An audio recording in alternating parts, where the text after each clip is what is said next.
Nós saudamos a todos com a paz do Senhor Jesus. Nós estamos iniciando mais uma contribuição para o trabalho de senhoras para essa próxima semana, com base naquilo que tem sido orientado nas nossas EBDs e no quadro Lâmpada para os Meus Pés. E nós iremos, como foi deixado em aberto, para que as irmãs pudessem estarem escolhendo o tema, o assunto, na verdade, a serem tratado. O tema é o mesmo: ampliando o conhecimento do Evangelho. Deixando bem claro para as irmãs e os irmãos que o objetivo deste conteúdo aqui não é para que os irmãos preguem da mesma forma como que nós preparamos aqui.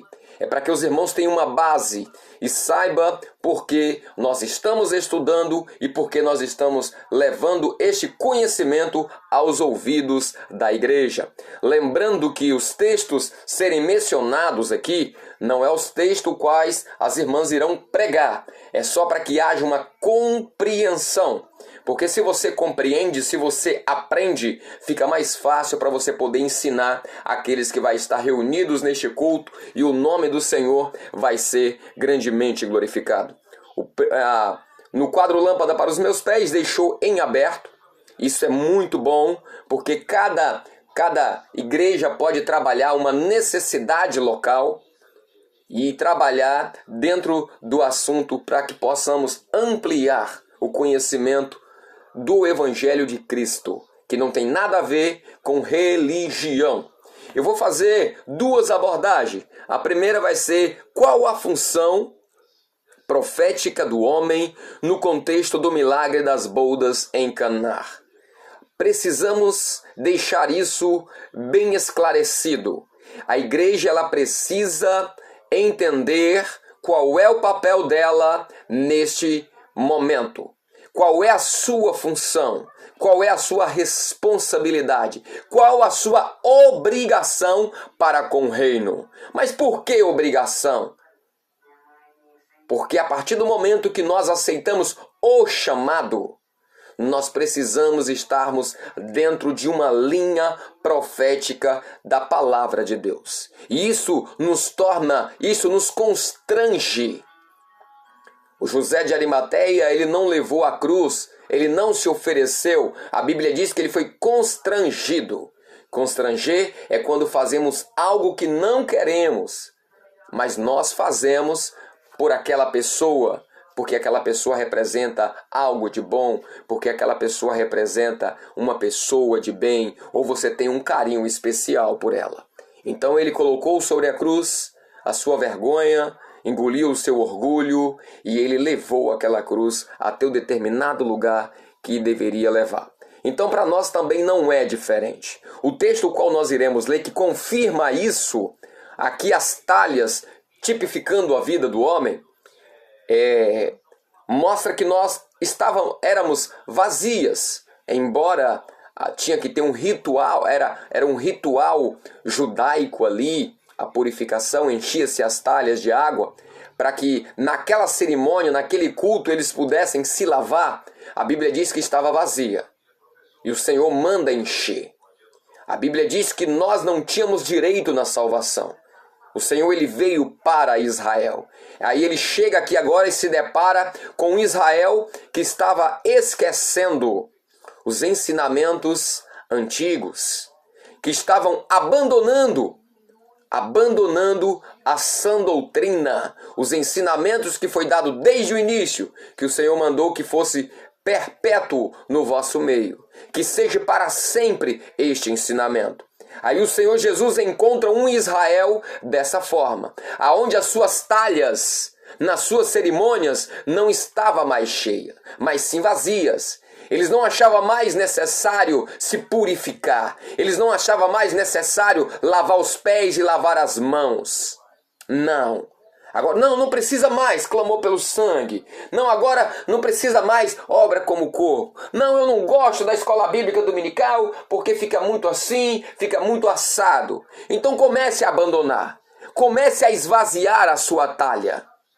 Porque uma coisa é nós sermos cheios da palavra de Deus. Por quê? O homem que é cheio da palavra de Deus, constantemente o Senhor vai estar operando milagres na vida dele, transformação. Então isso nós precisamos entender. Mas quando nós nos esvaziamos da palavra e começamos a nos encher de filosofia, de ideologia, de seja lá o que for, que não seja a palavra genuína, que não seja a inspiração e revelação do Espírito Santo, nós estamos nos esvaziando. Nós estamos tirando de dentro de nós, lançando fora as doutrinas, os ensinamentos dos apóstolos. Cristo então orienta a enchê-las novamente. Agora imagine só o texto que Paulo diz aqui em 1 Tessalonicense, que confirma isso. Capítulo 2, 1 Tessalonicense 2,4, olha. Mas como fomos aprovados de Deus, para que o evangelho nos fosse confiado. Então qual é o nosso papel profético? Somos portadores, irmãos. Somos portadores do evangelho de Cristo. E ele diz aqui, mais em cima, a partir do versículo 1 do capítulo 2, ele diz assim, olha, não fomos introduzidos no vosso meio, porque o meu pai ou minha mãe, não nessa linguagem, né? Mas ele diz que eles pagaram um preço. Eles foram, primeiramente, antes de ser aprovado, eles foram provados. Foi preso, açoitados, para negar a sua fé, para negar a Cristo revelado. Então ele diz assim, olha, a gente não foi introduzido, não recebemos o evangelho de Cristo sem merecermos, não. Nós passamos pelo crivo da aprovação. Porque esse é o papel, irmãos, esse é o papel do Espírito. O milagre pode acontecer na vida de qualquer um. Mas o processar da salvação, o chamado para exercer um ministério, isso vem através do Espírito Santo. A Bíblia diz que o milagre precisou ser provado pelo Espírito, pelo mestre Sala. Depois que ele experimenta o milagre, ele aprova o milagre. Ele aprova acrescentando a frase, dizendo que aquele vinho ali, que estava sendo servido nas últimas horas da festa, era melhor do que o que foi servido primeiro. Ele não menospreza, ele não diz que não prestava, mas ele diz assim, olha, o que o Senhor está a fazer nessas últimas horas é maior, é mais constante. Basta o homem descobrir o mistério. Basta o homem se encher e obedecer o evangelho. Encher as talhas. Então assim, irmãos, salvação não tem nada a ver com função. Salvação é um direito, é o chamado de Deus a todos. Mas função na igreja, ministerial, serva à frente, obreiro, diaconato. Porque aí você deixa de ser um mero beberrão de vinho. Você deixa de ser um membro qualquer no meio e você passa a ser um portador do evangelho. Porque um exemplo, quando o Senhor ele orienta, vai lá e tragam todos, mancos, aleijados e cegos. Quer dizer que todos ali se tornariam discípulos? Se tornariam pregadores? Não. Por quê?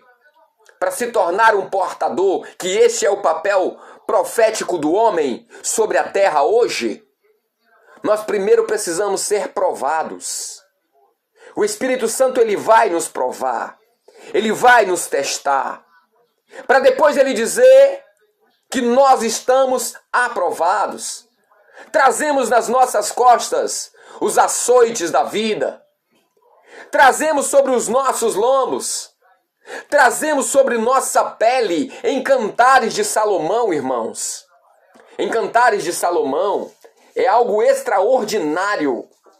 No capítulo 1, quando fala sobre a pele, estamos falando ainda da função profética do homem na realização desta obra.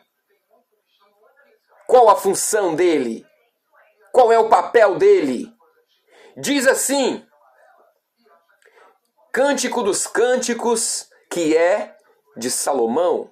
Salomão, naquilo que não pecou, ele é tipo do Espírito Santo. E aí inicia assim, a esposa anela pelo seu esposo. Ou seja, ela deseja, ela clama pelo seu esposo. E ela diz assim, beije-me, ele com os beijos de sua boca. Porque melhor é o seu amor do que o vinho. Melhor é o amor do Senhor do que o vinho, do que a alegria que nós sentimos do Espírito aqui nesta terra. O que os olhos não viu, o ouvido não ouviu, não subiu ao coração do homem.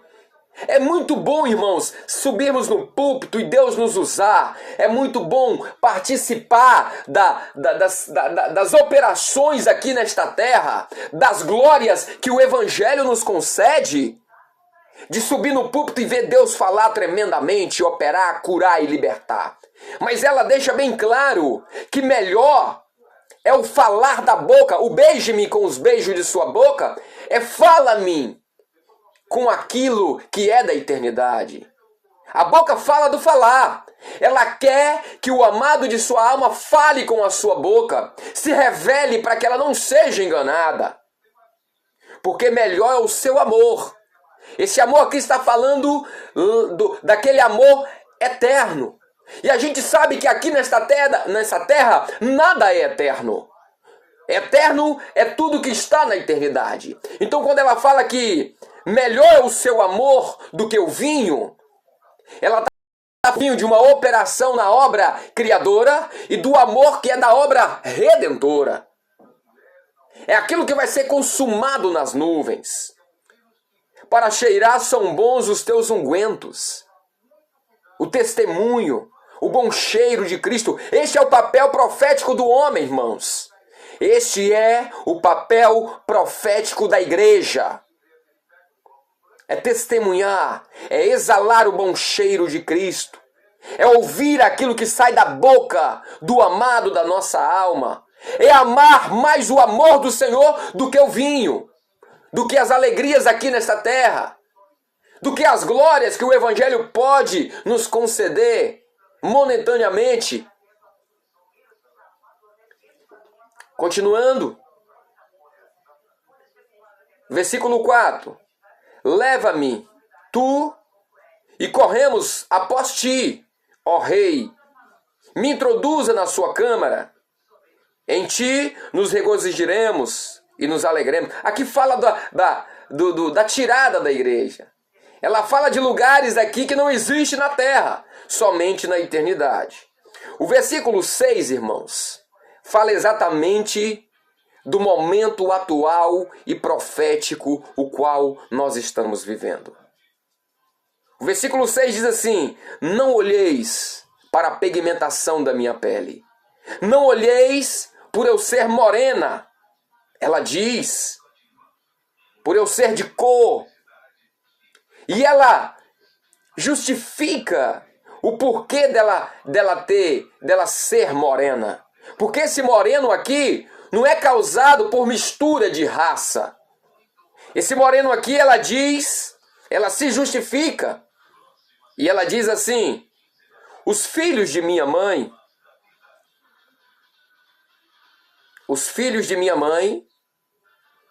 me obrigaram a cuidar das suas vinhas. E nesse período que ela estava ali cuidando da vinha dos filhos de sua mãe, o sol das provas, das dificuldades, raiou sobre ela. O sol do meio-dia. O nosso chamado é profético, irmãos. Hoje a gente olha e a gente vai vendo que as filhas do Evangelho, Esses evangelhos que nós estamos vendo aí, falido, evangelho sem renúncia, sem transformação de vida, nos obriga, irmãos, a sair consertando, a sair cuidando das vinhas, porque vinha é tipo de igreja, tipo da igreja. E ela diz assim, olha, não olheis para o eu ser morena, porque o sol resplandeceu sobre mim. Os filhos de minha mãe se indignaram, porque eles acham que a gente quer ser mais crente do que eles. Porque a gente prega a transformação, a gente prega a libertação, a gente prega mudança de caráter, mudança de vida. E aqueles que estão vivendo de forma desordenada, eles vão se indignar contra nós. Ah, então já que você é o melhor, já que vocês é os santões, então vocês cuidem então. Quantos de vocês, irmãos, que já foram abordados por alguém, e essas pessoas criticando as igrejas, falando mal da religião, falando mal das denominações, e na maioria das vezes você tem que se calar, você tem que aguentar este sol, você tem que aguentar esta prova sobre os seus ombros, sem poder falar nada. Porque quando você olha para sua irmã, que são as denominações, você olha e você vai vendo que aquela pessoa que está falando aquilo tem as suas razões. Mas nós não podemos nos calar. Paulo diz que nós fomos provados por Deus para sermos portadores do Evangelho. Não se cale perante essas pessoas, porque a ação do inimigo é a mesma. Então não se cale. Valorize o milagre do Espírito Santo. Abra sua boca com segurança, com veemência e com verdade. E digam para eles, olha, vocês têm as suas razões, mas eu quero lhe apresentar o verdadeiro Evangelho de Cristo. E deixe bem claro para ele que existe uma boa religião, mas existe o Evangelho de Cristo. Boa religião não salva.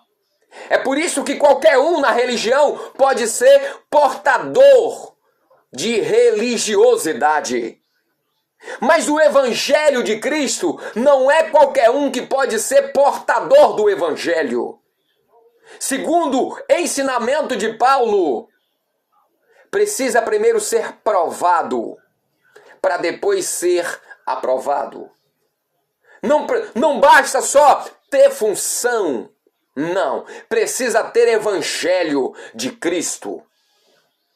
Precisa ter transformação. Porque a palavra em si, irmãos, convence. Mas o exemplo arrasta. Conhecer a palavra é muito bom. Viver a palavra é melhor ainda. Amém? E o segundo ponto é a valorização do milagre. Para que o milagre aconteça, nós precisamos estarmos sempre cheios. Não podemos nos esvaziar dos ensinos proféticos.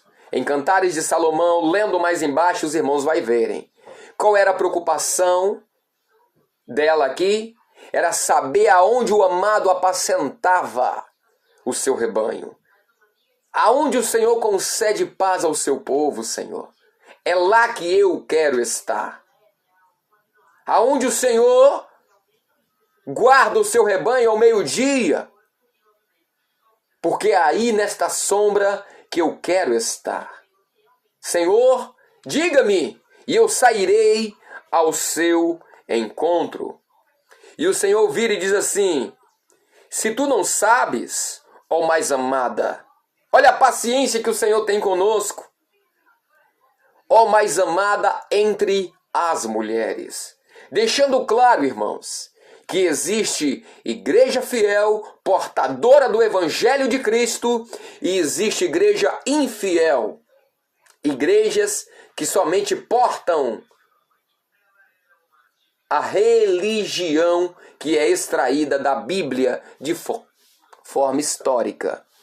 E ele diz assim, olha, sai pelas pisadas das ovelhas, e apacenta as tuas cabras junto às moradas dos pastores. Esses pastores aqui fala de ensinamento, fala de doutrina.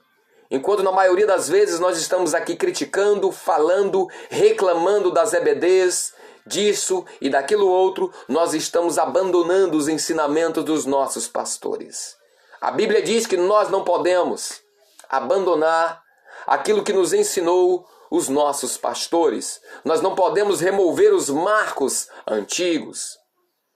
Espero que as irmãs, que vai estar na responsabilidade da mensagem, possam alcançar no Senhor uma bênção individual, para que possa com propriedade transmitir esse ensinamento para todos. Amém? A todos a paz do Senhor Jesus.